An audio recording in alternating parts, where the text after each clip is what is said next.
مخالفت کر رہے ہیں۔ اب ہم اس جانب توجہ دلائیں کہ انڈیا میں RSS ہے یعنی سپاہ گائے، اور پاکستان میں ASS ہے یعنی انجمن سپاہ صحابہ۔ یہ پاکستان میں صحابہ کے نام پر دہشت گردی کرتے ہیں، اور پھر ان کی جماعتیں اور بلا شک ان کے بہت سارے علماء بھی ہیں کہ جو خاموش رہتے ہیں اور ان کو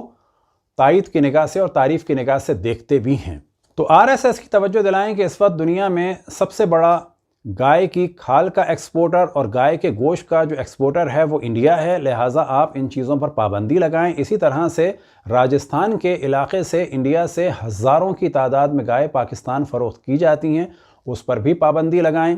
اور انڈیا کی مختلف اسٹیٹ میں گائے کے ذبح کرنے کے اعتبار سے الگ الگ قانون ہیں، اگر گائے کا ذبح کرنا غلط ہے تو ہر اسٹیٹ میں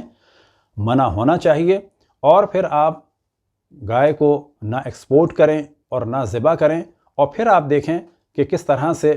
ان کی نسل بڑھتی ہے اور پھر آپ کی کیا رائے ہوگی۔ البتہ یہ آپ کا حق ہے کہ گائے کی پوجا کریں، لیکن ہم یہ بتاتے چلیں کہ انڈیا میں اصل میں کیونکہ صنعت کا دار و مدار، کاشتکاری کا دار و مدار گائے پہ تھا، یعنی گائے سے نسل آگے بڑھتی تھی اور اسی سے بیل ملتا تھا اور اس کے ذریعے سے کاشتکاری ہوتی تھی، اور دودھ، دہی اور گھی کا دار و مدار بھی اور باقی چیزوں کا دار و مدار بھی گائے پہ تھا،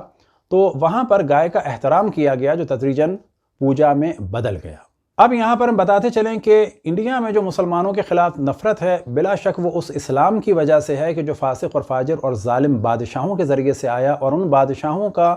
اسلام وہی تھا جو اہل بیت پہ ظلم کرنے والوں کا تھا،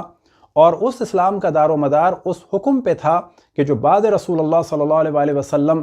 ایک اسلام وجود میں آیا، اور اس کا پہلا حکم ہی یہ تھا کہ کہیں نماز اگر دیکھو کہ نہیں پڑھ رہے تو ان کو قتل کر دو، جلا دو اور مار دو، اور جو چاہے کرو، اور اگر زکوٰۃ نہ دیں تو ان کو قتل کر دو، جلا دو، اور جو چاہے کرو۔ اور اسی حکم کا نتیجہ یہ تھا کہ خالد ابن ولید نے مالک ابن نویرہ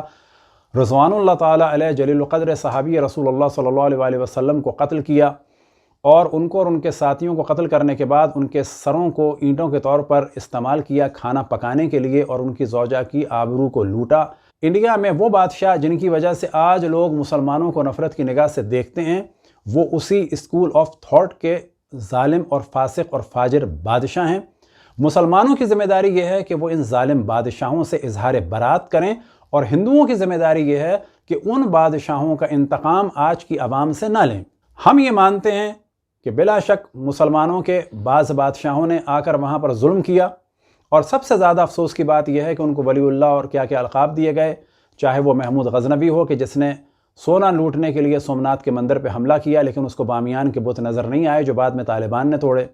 چاہے وہ قطب الدین ایبک ہو کہ جس نے قطب مینار بنایا، ساتھ میں مسجد بنائی قوت اسلام کی، اور 27 سے قریب جین و ہندو مندر توڑے کہ جن کے پتھر آج بھی اس مسجد میں نظر آتے ہیں، اور چاہے وہ اورنگزیب ہو کہ جس نے کبھی ہندوؤں پہ ظلم کیا اور کبھی سکھوں پہ ظلم کیا اور کبھی آل رسول پہ ظلم کیا۔ تو ان بادشاہوں کی جب ہم تعریف کریں گے تو بلا شک ہندو اس سے ایریٹیٹ تو ہوں گے اور تنگ تو ہوں گے۔ پھر ہم توجہ دلائیں ہندو حضرات کی کہ وہ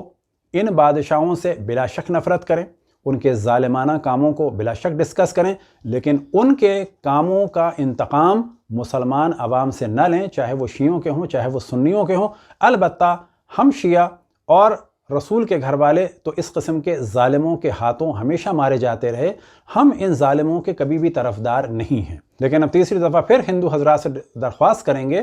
کہ ان فاسق اور فاجر اور ظالم بادشاہوں کا انتقام معصوم مسلمان عوام سے اور آج کی عوام سے نہ لیں۔ اگر آپ ایسا کریں گے تو اس میں اپنے دین اور اپنے دھرم کی آپ بے عزتی کا خود سبب بنیں گے، اور اپنے ہی لوگوں کو